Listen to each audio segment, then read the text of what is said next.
privileged to be sitting with all these top advisors in the room today and a very distinguished panel that certainly don't need any introduction. But for those of you new to the industry or just came back from a 10-year sabbatical, on the far right is Hendrik de Tooy, founder and CEO of INN8, Derek Masibi, CEO of Stanlip, and Anton Pillay, the CEO of Coronation. Gentlemen, thank you very much for joining me here today. Thank you very much. As Lee mentioned, we're going to be talking today about the future of asset management and specifically the challenges and opportunities that we face in South Africa, but also globally. And when I looked at the stats last week, I saw that your three firms combined manage more than a third of the South Africa retail unit trust industry. I think it makes it very relevant for this topic today, which also means it represents probably a third or more of the assets under advice in this room. So let's maybe start with the big picture. I think we all agree that two of the biggest challenges we face as a management industry, but as a country in general, that I guess affects everybody in the room, is how do we unlock economic growth? And with that, we mean specific inclusive economic growth. We need that as a country to thrive, and we need that as a management business to grow. And secondly, as important is how do we influence government policy to try and support that? So my I guess first question maybe, Anton, is aimed at you. You are currently the chairman of ASISA, which is the collective body looking after the interest of all asset managers, DFMs, life companies, and list platforms in South Africa. It'd be nice if you could maybe just share with us around how ASISA engages with government on these type of topics. What's the healthy state of that relationship? And I think maybe lastly, what are the key topics on the agenda in terms of discussion between government and industry? Thanks, Devet, and good morning, everyone. So I think if you look at ASISA, as Devet's pointed out, it's an association consisting of a number of different investment or savings-linked industries in South Africa. And the way ASISA actually operates at the moment is we've got a board, and we've got affiliated members and unaffiliated members, so you actually get a full spectrum of contributions at an ASISA level, both from guys directly involved in the industry and those that are, let's call it, on the periphery, so lawyers, auditors, service providers. So, and the way we go about it is we've got a board of about 24 people made up of CEOs. We only have CEOs on the board, and that's to ensure that the decision-making at the highest level is made by the decision-makers of the CEOs of the respective organizations. We've obviously run it like a company, so we've got some subcommittees, and it's important just to give context to you as well. It's me kind of just going through this. Then we've got 7 technical board committees, and what we try and do with those technical subcommittees is to try and drive and focus on the specific areas. So you've got transformation, training and development, you've got life and risk, you've got regulatory affairs, you've got an investment committee, you've got market and distribution, you've got systemic risk, just given what the country's kind of going through at the moment. And then beneath those kind of top 7, you've got 24 working groups. And those working groups just kind of take it down to the next level. And at that working group level, it is composed by many of the members in the room here, by their people. And then each of those working groups have standing committees. So we've got 24 working groups and then 48 to 50 standing committees. And the standing committees, what they actually do is they go into the details. So if you're talking about COFI, RDR, or any, kind of ESG sustainability, each of those groups will be comprised of people from the industry. So you have technical people sitting and working with us on a day-to-day basis in their organizations, but they then bring it together in a CISA level so that one can pull together the information. And it covers a broad host of issues from an ASISA perspective. So in terms of the topics that we kind of cover, or that gets covered, so national social security, for example. And the way ASISA kind of goes about it is both from an advocacy point of view, so kind of forward-looking, and then also from a lobbying perspective once regulations are kind of put out there. So we've got national social security, which is NHI, and then SFF, etc., kind of dealing with that. The twin pot system dealt with the regulatory affairs. I think we're all very aware of the kind of key issues that's facing the country at the moment. So probably in the last 5 years, what ASISA has done in terms of its strategy, we added a fourth leg to our strategy, which is national initiatives. And that's really where we work with government and government-related organizations, the regulators, in terms of trying to, one, deal with issues that we face, and two, progress the country. So FATF, the grey listing, the credit rating, are a few of the issues that we kind of try and deal with. And obviously from an investment perspective as well, just trying to get more investment into the country and making the country investable. From a regulatory affairs perspective, it's COFI, RDR, anything at a phase when new regulations come out, that committee gets together, they form those standing committees and they then debate it. We then pull that together, and then we will, so in terms of, sorry, I've just touched on a few things. As I said, you can imagine there's 48 working groups that probably on average has 20 people standing committees. That is about 20 people per standing committee, between 15 and 20. So a lot of energy and effort goes into the conversation that then flows up to the board, and in certain cases we have to obviously make some informed decisions. In terms of the engagement with government and regulators, so I kind of put them together because there is a link. We try and have trilateral meetings at least 3 or 4 times a year. There's obviously ad hoc meetings that take place from time to time as well. So that's kind of at a ministerial level. So we had Enoch Godongwana in the office probably about 3 months ago, just to come and talk about the state of the economy, where they needed help. Obviously, infrastructure investment is a big part of what the country needs to focus on. So he came in, we had a conversation in terms of where we need to kind of land. Then in addition, those working groups actually work at the next level within government and in the regulator. So as much as you have the ministerial meetings that take place and the multilaterals where all the CEOs sit around the table with the key members of Treasury, with the head of the FSCA, the head of the Prudential Authority, and any other kind of ministers that you need in the room, those conversations are also supported by those kind of underground kind of conversations. In terms of the relationship, I think we're getting there, right? There's obviously changes that's taken place with the Twin Peaks model, and the new regulators are in place on other sides, so they're trying to find their feet. From a government perspective, we've got Duncan in place, and Duncan Peters is a new DG, so we need to build relationships with him. Those relationships are improving. I think government, I think business kind of lost its way probably in the early 2000s with Mbeki and Mandela era in terms of engaging with government and the regulators. We kind of left it. We then learned our lesson in up until 2018. I won't go into the details. And so we've kind of learned how to engage with government. And I think the big challenge we've got is a lot of talking taking place, but what we actually need is implementation. And that's what we're trying to drive hard with in terms of getting things done. So from an ASISA perspective, it's one, implementation. We measure from a national initiatives perspective. We kind of work with, on water. We engage with government, something called TAMDEV, where we pull together what they call old hands, quite a derogatory term, as people with a lot of experience, and you kind of put them into various organizations to help in an independent manner from an infrastructure, work with ISA, Investment South Africa, etc., to try and pull things together. So we're kind of getting there, but implementation is the big challenge, and obviously building trust between the various organizations.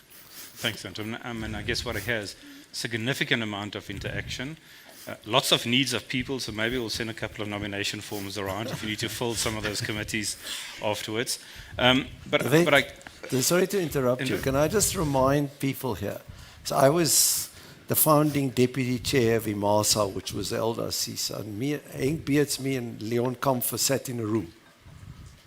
Okay? We said we're going to create industry. And we went to Treasury. Treasury didn't even want to talk to us. They want to talk to banks and life companies. And so if you think and listen to what Anton said now, which is very impressive, whatever we want to change in this country, you've got to start. Mm-hmm. And, it boggles the mind how much ASISA has grown and how much we are now taken as part of the ecosystem, and we shouldn't be too negative. This has been a very important proactive step from the industry, and so everyone should help, but these things start with a first conversation. And this is a magnificent result, actually. Well done. Thanks. And look, maybe on that topic, I mean, 91, I think, manages 3 trillion rand. You bring a very much kind of global lens, I guess, to this. And if you look from the outside in, what are we missing? What are the learnings? Are there any learnings from other countries around how to kind of manage that sustainable growth that we should be thinking about as South Africa, the industry, ASISA? I think, interestingly, South Africa doesn't understand the amazing competitive advantage it has to have a very sophisticated, competitive, i.e. capital allocation industry, investment management industry. Most emerging markets outside China just don't have something of our sophistication. You listen to the earlier discussion. These guys are good. They know what they're doing. They are better. And let me tell you, we're operating in the UK. The UK has very similar problems to South Africa today about domestic capital allocation, mobilization, about a domestic industry that's struggling vis-a-vis and global, or as the word we use here, offshore, which I don't quite like, because offshore sounds like tax dodging. But global investing business, their local industry is struggling. And let me tell you, this industry is better organized, more sophisticated in the sense of being useful to the country. Sadly, our policymakers and society, broad society, doesn't quite understand it because we don't communicate it well enough. So I would say, for South Africa's point of view, our job is to communicate the value of this industry and the relevance of it to create and finance a growing economy in a very clear, simple way that people, even in informal settlements, can understand that savings matter. And I think we all, with our fancy CFAs and PhDs and MBAs, have been appalling at communicating that competitive advantage. So my view is South Africa is alive and well. We shot ourselves in the foot with Reg 28 change, not having prepared the market for it, but it is what it is. We've got to cope now. But I wouldn't be depressed. I have a lot of other things to be depressed about South Africa. Can I just say one more thing? This morning over my post-toasties in the hotel, when I saw the head of the SIU give a long speech about why Andre de Ruyter should be prosecuted for having done an unauthorized report outside the governance of Eskom. Now, what governance did Eskom have? They were all stealing. Now, so to me, if we don't stand up and in plain language explain that that is a waste of state resources, then we all have ourselves to be held accountable to. So I think the point, coming back, South Africa should hang on to the fact that we can price capital and price capital in a sophisticated way, and that we pay tax to this country while doing that. Because I haven't seen the foreigners pay a lot of tax when they come here to do that. Anyway. Thank you. And you're touching on...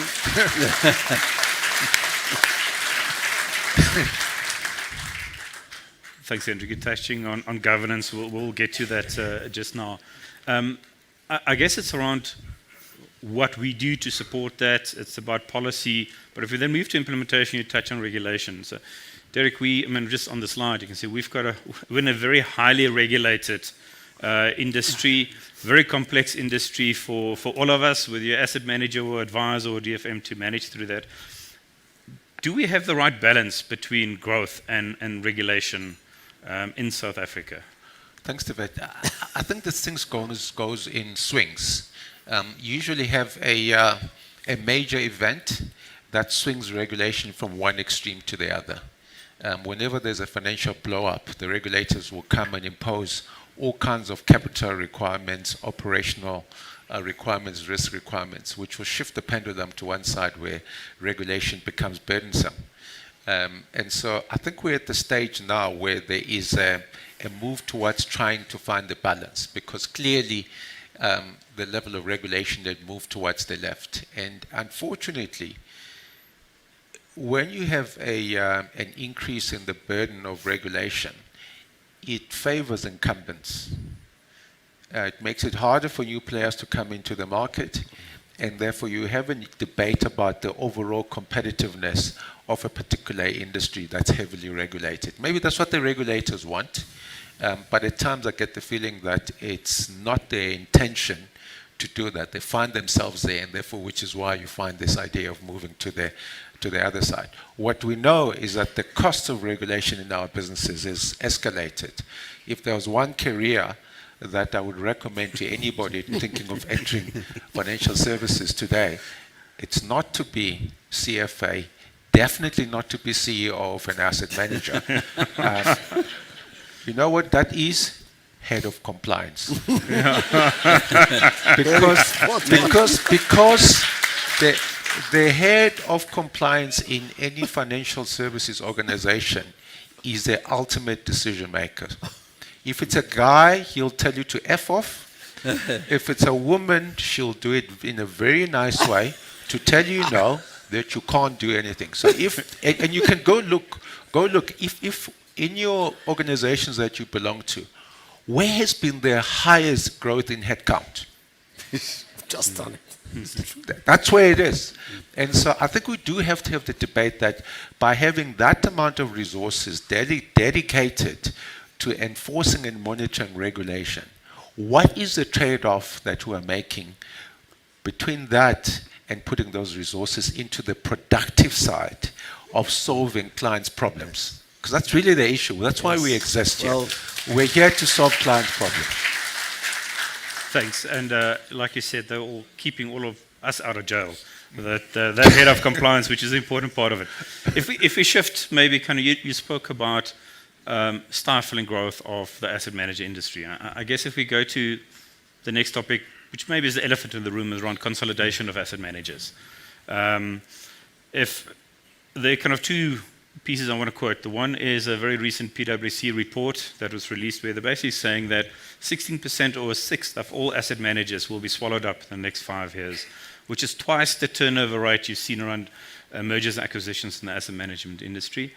And PitchBook, that's a global capital markets research company, have said that just by half year in 2023, they've seen 39 large mergers to the value of, I think is it $13 billion, which again is more than every other year over the last 10 years, and we're only halfway through that.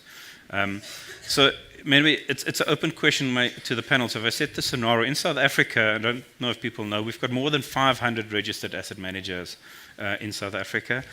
The far majority of those run with or manage less than 10 billion assets, which we always say is kind of the rule of thumb. If you can't get to 10 billion, you can't manage a sustainable business. You can't employ that 3 heads of compliance. You can't run operational backend and all of it.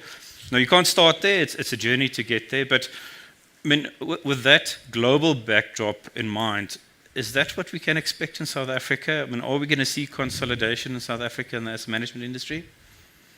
Well, there's no M&A in real life. There's no mergers in real life. Yeah. There's only there's only takeovers. It's A. Yeah, it's A. Yeah. You know, whether you like it or not, at some stage, you know, when you go public, you say, yeah, there's a merger, the cultures, you know, we're going to have a joint leadership team and that sort of thing. On day 2, you get the rules sent to you, and that tells you whether you're being acquired or you're the acquirer. And unfortunately, I think in asset managers, because it's a people's business, it's really a challenge to, first of all, M&A generally has got a very high failure rate. So you're starting with I would say that the wins are basically against you. And then to integrate people-related businesses is proving to be quite tough. I mean, the businesses that I'm responsible for is a function of 2 mergers that happened 20 years ago. And it's been quite an experience to have to live through part of that, although I've been there for the last 7 years, of the fact that mergers take a lot longer to properly consummate and to get them to work according to the thesis that you had set for yourself. So it's, I think certainly there will be mergers or consolidation, but I'm not sure that it will result in the desired success of why you want to do those types of transactions. I mean, I think from a South African perspective, I mean, before we even go there, I mean, you've mentioned a lot of companies that have, you know, to Derek's point, I totally agree with him. There's no such thing as a merger. One company is always going to acquire the other, and implementation risk is always it's high, both from a client perspective and from a staff retention perspective. I mean, my previous life as a corporate banker. Do you admit it? I admit it. I was at BAE and we were buying, you know, people-related businesses, ENS, Stenhams, all these companies that were really driven by people. And at the end of the day, the most difficult thing to do was to integrate the business, the people. Because it's not like you're buying a bank and you put the book onto one system, you kind of go. I think in South Africa specifically, you know, we face our own challenges. The market's not growing, there's no economic growth, savings levels are exceptionally low, if almost, you know, non-existent, and that obviously all leads to pressure. We're also in an over-serviced market, and when you put that together and combine it with the fact that asset management by its nature is a very, very difficult industry. As much as it looks easy from the outside, let me just assure you, running those businesses, to Derek's point, there's people management, which takes up, as a CEO, probably a good portion of your time. There's a lot of complication from the regulation perspective, but it is a difficult business to run. And if you look at South Africa over the last probably 20 years, if you go back to the Alexander Forbes Large Manager Watch and you look at the names that appeared on that list in 2003, compare it to now, at that point in time there were 18 companies, 8 of them have either disappeared or merged, right? You look at, from a client perspective, you look at the balanced portfolios over the last 30 years, and you look at the at balanced portfolios were available, half of them have disappeared. So it's a very, very difficult, it's a difficult industry to operate at. And when you look at scale and all the complexities we face in South Africa and combine that with the international companies kind of coming in, I think you're going to see more consolidation going forward, definitely. Okay, I mean, I think maybe if I can add, obviously, INN8 Invest view as well to that. As a business, and you'll see it later today, is we really value this blend of boutique and large managers in the way we build our portfolios. We do believe they bring different themes and ideas to it. So we would like to see the next 91 or Caro Stanlip coming through the system. We want to support them. But I think there is also responsibility to make sure that's an institutional quality business as we go through that. I think we agree there's a lot of concerns that we have with those type of mergers. I think globally where we've seen that, we've actually exited business prior to that because it brings a lot of disruption in management. I mean, blending two different teams together, your whole value proposition, your philosophy potentially changes post that. I think what we have seen in the South African industry is the partnership model. That tends to potentially be an alternative to that. I mean, Stanlip with JP Morgan, and I think there are a few other examples of that. Maybe you tend to get the better of both. It's not competing, the teams kind of come together and both want to kind of leverage that. David, can I just look at your list? You put a really interesting list up here. And I would say there is no way that in this industry things work if you merge two weak businesses and say scale. What is scale? We run at the same operating margin as Schroders, which is 5 times our size, 4.5 times. They bought a lot of businesses lately, but they're probably 3 to 4 times operationally our size.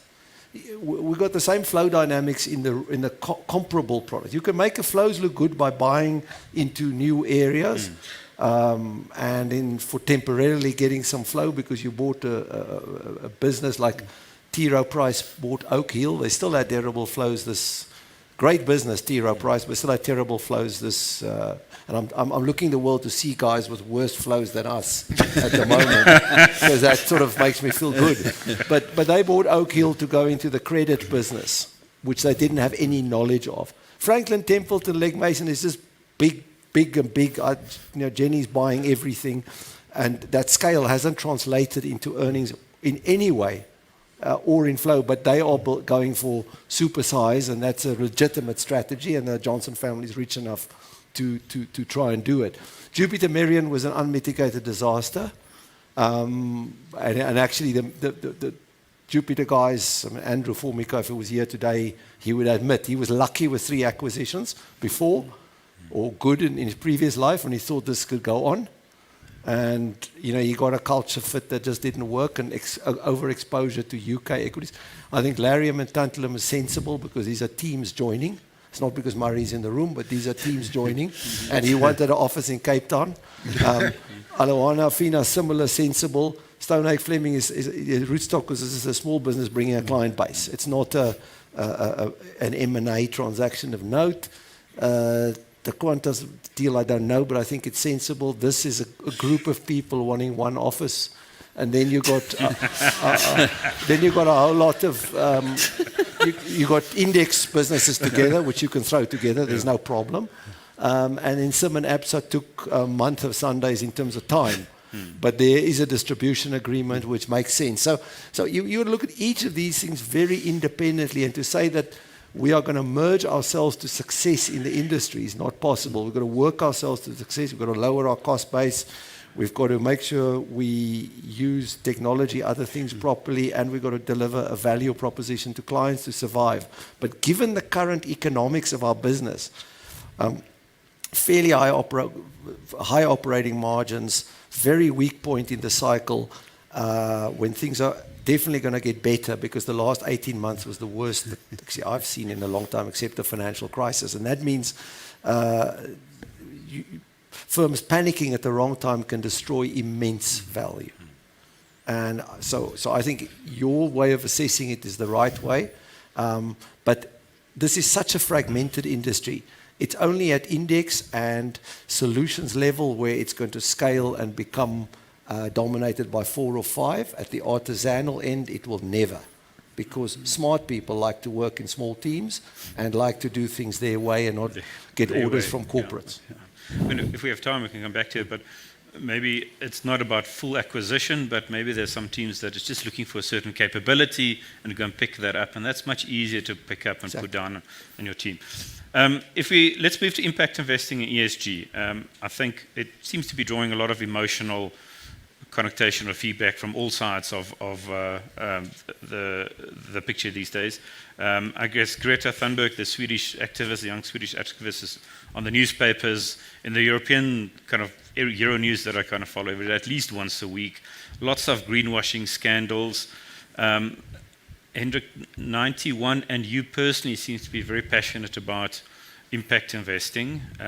What to your mind is the asset management's role in that, around impact investing and how to manage climate change? I would start off with sustainability in general. We are the custodians of the savings of ordinary working people in the world who have handed that money through their advisors, pay us a fee, and they're going to use that money in 10, 20, 30 years from now.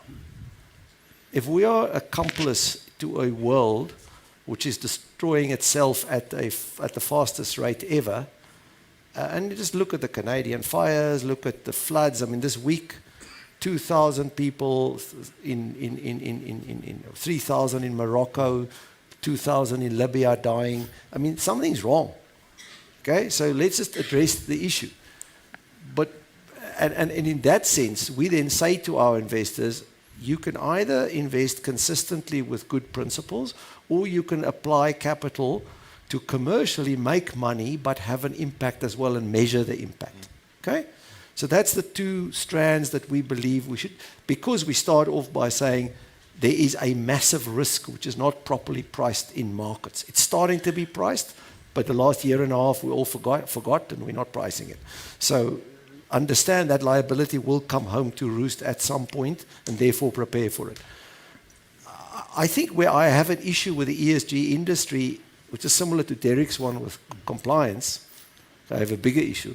But with the ESG industries, they've turned this into a box-ticking, reporting exercise. Everyone wants data that doesn't exist, and everyone's selling data that doesn't exist. Bloomberg, MSCI, blah, blah, blah. And then we make a very neat report how good we are, and then we find out that a tobacco company gets into the 4 good indices in exchanges because they just know how to fill in the forms. So I think and then secondly, we are driven by our fear for greenwashing. Because the biggest thing that can happen to a CEO now after being caught, if he's male with a Me Too issue, as it happened with BP, is that you are caught, people allege that you are greenwashing. So now our industry is freezing and going into reporting mode and looking for data while the world needs to finance new infrastructure for a clean, green economy, and while the world has to reduce carbon emissions. So why don't we just focus on the really simple things and stop throwing plastic bags in the sea and all of that, instead of creating all these metrics? So I'm really worried about the anti-greenwashing thing in the Anglo-Saxon press. Anglo-Saxon media is driving a fear. Regulators have put bars this high, if you look at the European regulator, particularly, and the US is even worse now with the SEC. Seems to be a big difference between continental Europe, US, certain parts of the US, and South Africa. So in the US, it's some companies, if you use ESG language, or asset owners will exclude you, but they understand the risk. But the US regulators actually lifted the bar very high in a different way from the European regulator. So to navigate this is becoming difficult, and my fear is that the pool of capital will freeze and do less than what it should do, which is funding a greener, healthier, more inclusive tomorrow. So if we could come back to first principles, that would be my conclusion here. Can we all please come back to first principles, arguing for it, but starting with a risk-based analysis of why we think capital should be applied better? Then we'll have a much better outcome than the current ESG mumbo-jumbo. And maybe let me add a bit of stats to there. So NMG did the recent IFA survey. I think they surveyed a couple of thousand IFAs. I think Lee mentioned that earlier.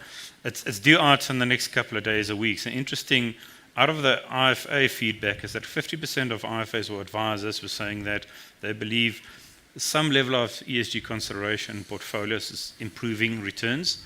52% said neutral, but 32% still said believe it's got a negative impact. So I guess, Derek, my questions can be to you, but maybe Kendrick has answered it. What is the mandate that we have from our investors? Is it about, it's all about returns? Is it about packaging ESG impact investing in a slightly different box and allowing everyone to decide what is the mix of it? Or is it finding that blend between that inside our core portfolios? Well, I mean, other than to amplify Hendrik's point, which is to go back to first principles, which is some of these issues are inherent in the risk of what we choose to invest in. And therefore, we need to come up with a better way of how we integrate it into the way that we run money, as opposed to having a little box that now requires a certain group of people to go and enable us to tick that box. What I can say is that I think South Africans actually have been a lot more enlightened in terms of some of these issues. If you read what's happening in America today, you're like, they're in the dark ages as far as this issue is concerned. Whereas South Africans, for a while, they've been grappling with issues of responsible investing, etc. And maybe because we were desperate to attract capital, we became one of the first few people to want to be seen to be enlightened. As they say, we wanted to be holier than the Pope on some of these things. And so, when you read the debates that are happening in other parts of the world, we're like, we had this 10 years ago, guys. We've long moved from that paradigm. However, I think I do need to be very clear that it also depends on what we think the client is solving for. If you are a pension fund, one of the most important things you're solving for is retirement security of your members. And you've got to be clear how you define what retirement security is. If you're an Oppenheimer Family Trust, you might have a different agenda. And you've got to be sure that the solutions and the debates we're having are tailored to what the client is actually solving for. Because there's no point in coming to tell me I should go and be ESG cognizant when I'm trying to make sure that next month I've got enough liquidity to be able to run my emergency fund. So there is an issue which is we've got to be clear what works for what particular client base, because their overall objective that they're solving for does differ. think it's a fair point. I mean, understanding who the client is. I mean, Anton, maybe it'd be interesting to kind of get an investment portfolio view around that. I mean, how do Coro think about building their portfolios with ESG in the South African context, which is different to continental Europe?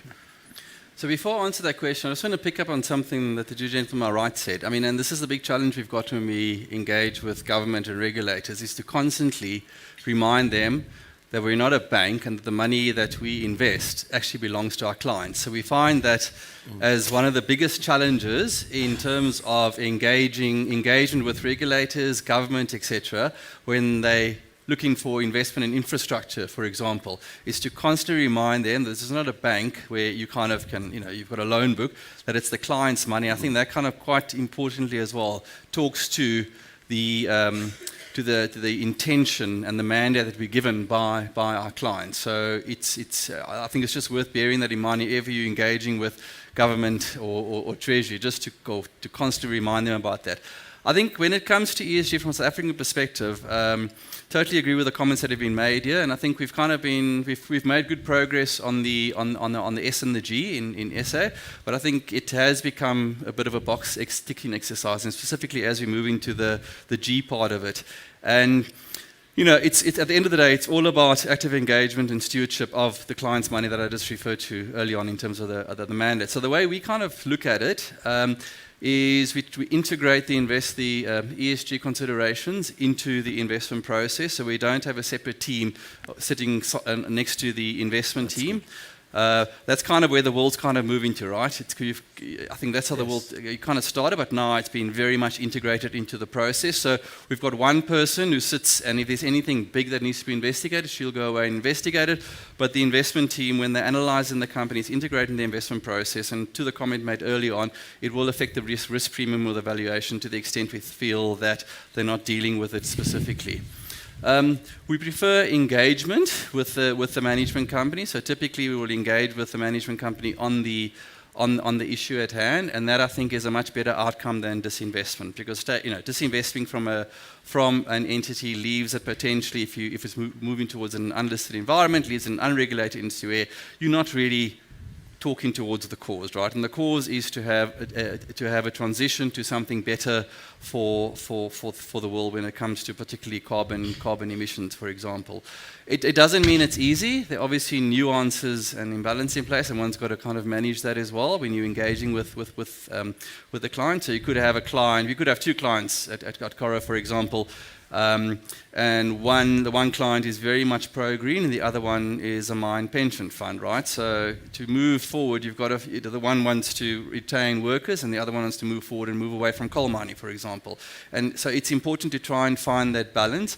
And then to the scorecard and measuring, I think that is the most important thing here, right? You've got to know what you're aiming for, which is why in our deliberations we don't invest if we can't kind of, after collaboration, after engagement, if we really don't think it's going to move, we may consider disinvesting from the portfolio, or from the investment, but we try our utmost to make sure that it kind of moves in the right direction and that the goals are in place. So when we engage with those companies, we kind of can see some level of progression. So to the outside world, it may look like the wrong decision, but internally we kind of know where we're moving to kind of create a better world. Reporting is important. I think it talks to Hendrik's point. You've got to know what you want, right? So you've got TCFD in place at the moment, and that's kind of coming to the IFRS reporting now as well. So it's important to have that, but it mustn't turn into a box-ticking exercise. You've got to know what the tangible evidence is of all those changes. And I think as we kind of move forward, you'll see more and more that coming out, but it needs to result in meaningful and substantive changes in what the company is doing, so that ultimately it kind of positively affects the environment, for example. David, may I just say something very positive about the South African industry? I'm the only sucker in this room who runs a listed company. You as well. Yeah. I'm a shareholder, but I never give you trouble. You always forget. You always give us trouble. Yeah. No. But what we don't know, and Anton he'll now go on for half an hour, and I've got him going, because a listed company CEO can cry on your shoulders, because you go to your 40 or 50 to 20 shareholders. And then some of them have very thoughtful people who own the share, talk to you about the business, listen, encourage you or admonish you. And then others get this governance team coming out at you. who've they never sold one thing in their life. They've never done business. They never dug a hole in the ground to make a mine or something. And then they start demanding lots of reporting and stuff to the extent where it becomes a burden. And I think South Africa actually is far better than the rest of the world, particularly Europe, where we got shareholders there, and that's what I meant. The only listed company was shareholders from that side sitting there. And then they unleash these letters on you. Thoughtless stuff that wouldn't fail an MBA first year test. And then you get 20 of them. You've got to answer. It takes so much eye off the ball. And I think in South Africa, we actually, because we're a small market, people know people, it actually is working quite well and quite efficiently. And you know who to call when there's a problem or an argument, and you can have it. So we have, again, a very efficient market here. What we need in this country is new entrepreneurs. I was thinking in the morning here, what a great businesses have been created recently, which are publicly available so that the man in the street can share in the wealth creation through the advice channel. And it goes a while. And there's the Discoveries and the Capitex and that, but they some time ago. It's the next generation. We're looking for that generation today. And I think we have a system fit for purpose to deal with it. If I look at the UK, no one wants to list in the UK because they've driven this G part to the extreme, to a point and reporting part where people say, well, I'm just going to list in America and forget about it. So I think South Africa has still got something going for it. We've got to look for the entrepreneurs. But Henry, just on that point, so as much as Africa's going well, what we are finding is given these international these voting advising agencies, not to mention names, there's 2 or 3 in particular. They come in with very much a box-ticking exercise, and what you find is that asset owners actually outsource their responsibilities to these entities. And I don't think they're doing a good job. I engage with them regularly because they come with a list and they don't really want to have a conversation. They go to the internet to look at your web, and they go to your integrated report, and they want to go to all public information, which is fair. But I recently had a case where we knew what they'd concluded was incorrect. So you phone the company, you say, can we fix this, right? Can you send us a report, because we know this is wrong, whatever you write? And they turn around and say, no. If we have time, we send it. Geez, did I lose it with it? Because I said, this is it's public information. You're going to go out, you're going to advise your clients around the world on how to vote, not only on Coro, but if you're assuming the same approach with other companies, you're going to put out the wrong information. And it was typically just a box-ticking exercise. He's read it, man. I'm going to move us forward on this one, but I look forward to the delisting of these 2 businesses. I know that's not what you're saying. I think a serious matter to the DFMs in the room, particularly people like you, when you create your governance box, don't say best practice to listen to some agency run by a bot in California that does all the voting. Actually, make a fair judgment, talk to the people, and then you, in your DFM responsibility, can tick that box sensibly. I think that was Anton saying. And again, because we're small enough, we know the characters in the market, we could get an optimal outcome, which maybe they cannot get in Europe. Yeah. But maybe let's talk about the DFM. There are more than 50 DFMs in the market, managing more than 500 billion assets under management. Seen a significant growth in that, and I think with that has come the partnership that it creates with the advisor. Now, maybe to the 3 of you, how do you view DFMs? Is that a friend or is it a foe? Is it taking assets away from you, or is it a partner that you drive with? And maybe what are the things that you would like to see us change in the industry from a DFM point of view? Are you a friend of me? I'm a friend. First tick. Okay. No. When you're invited to someone's dinner, you've got to be very careful what you say. Open debate, Derek. Feel free to. No. I think what DFMs have done is, one, they are professionalizing and helping advisors to really be rigorous about how they construct portfolios and how they lead to the right outcomes for their customers. And I think that's forcing everybody in the chain to up their game.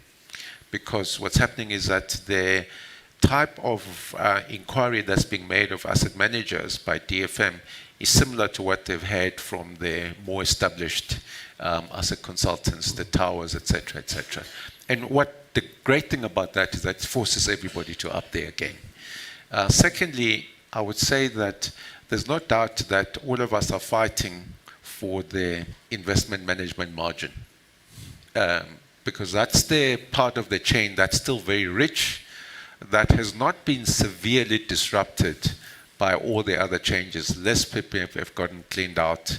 I would say advisors are under pressure to justify their advisory fees, but the asset management fee is the one that is highly contested at the moment. And so I think that's why I say it's a friend of me. It's a friend in that I think as a head of an asset manager, there's nothing better than an informed and a knowledgeable customer.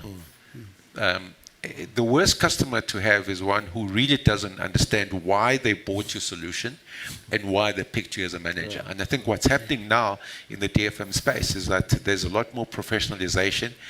Please God, I hope the money stays longer because it tends to be a lot more stickier. People understand the cycles, etc. So I think that's the benefit of it. The other side of it is, guys, the margin is going one way, which is down. I mean, Lee's opening remark this morning was very clear to me. I don't know, because of whether I was sitting there, he was just making sure that I understand what he was saying, which is, guys, I'm here to get the best deal for my customers, and I'm going to be very hard on fees, and I'm going to be bargaining for fee rates that are very competitive. You know, that's his message. At least that's one takeaway from me this morning, which is just got to go and sharpen my pencil. So I think in addition to the positives Derek's mentioned, obviously from an IFA perspective, with the portfolio modeling, it obviously helps substantially in terms of drawing the focus on the client.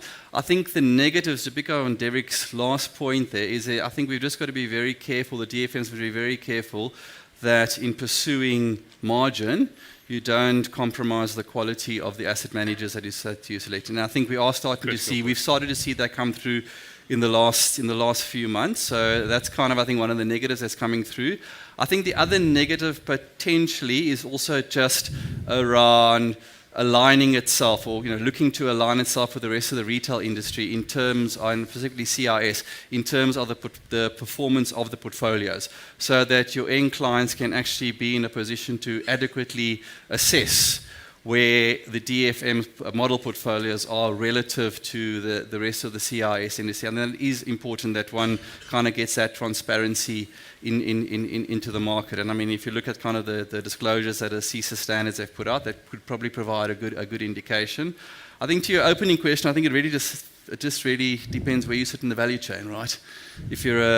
If you have a distribution challenge, you may see DFMs as a challenge. If you don't, you may not. And you focus on the IFAs, the end client, and how they get to your product is probably the more important. It's part of the distribution. So how you get to the client, and I think for most of us, it's really about delivering performance and delivering that service to the clients and trying to get proper and getting value for money out of it. Yeah, I would just add one thing. I agree with what you've said, and you said it very well. But I think that we must not confuse sophistication with complication of our industry. In the end, we want the advisor and the client of the advisor to understand exactly what we do. And if we dazzle them with complicated PowerPoints and things which are rather meaningless, and we don't show the performance number that goes with them, we are not doing them a service. So I think that my appeal to DFM industry, which is very necessary and really helps the 91 model, because we like to work through sophisticated intermediaries. We don't work directly with end clients or small IFAs. So this helps us. But I think at the end point, we must make sure that our channel communicates effectively to the end client and gets a very simple, clear message across, not one that's riddled with complexity. Because if it gets too complex in the DFM channel, you'll see what happens in the rest of the world, particularly UK, Europe, US is now growing the OCIO model, where the asset managers come back the other way and they build even a more complicated DFM and they say, right, let's go for it. And today, BlackRock, our biggest clients in the UK are BlackRock, Schroders, others, because they sell people like us and they are more effective to deal with than mid-scale DFMs. And so then you end up, the whole thing goes in a circle, and we wasted a lot of capital and time. So I think the cooperation in the channel is important, not because we collude, but because we want to give the client a good deal at an appropriate cost that he or she can consume. And I think we're reaching that stage, which is why I predict some consolidation in DFMs in South Africa. But the DFM model is a useful addition in conclusion. And I think we're out of time, but I just want to kind of add some of our views there as well. I think from an INN8 Invest point of view, we believe this DFM industry has to shift from just asset gatherer to being an institutional player. I think we have to show the value add to advisors, and I mean the critical component there is investment returns, and you can't run a proper business with 2 or 3 guys at the back office. You need to have a proper team if you really want to take this and engage with partners like some of the guys on stage. So investment performance is important, but it's around the executability of the team at the back, but it's also about the other services, and I think Lee touched on it earlier today, around how do we unlock advisor practice, practice management, and really get the advisor in front of the client and actually make him look good in clients. I do believe the biggest challenge for our industry is transparency. We've been on this bandwagon for the last year. I would love to, Anton, I'm going to sit with you. Let's take all the unit trust guidance and put it on top of the DFM industry. Every portfolio we manage, performance is available on our website. We show it, we show our benchmarks, we show net of returns. You can't find that for most of the DFMs in the industry. So how could that guy compare himself to other options in the market? So I think it's around institutionalizing it. It's about transparency. If we can get that right, I think together, between the advisor, the DFM, and the asset manager, we can really create a very valuable proposition to clients that's transparent, and it comes back to that partnership.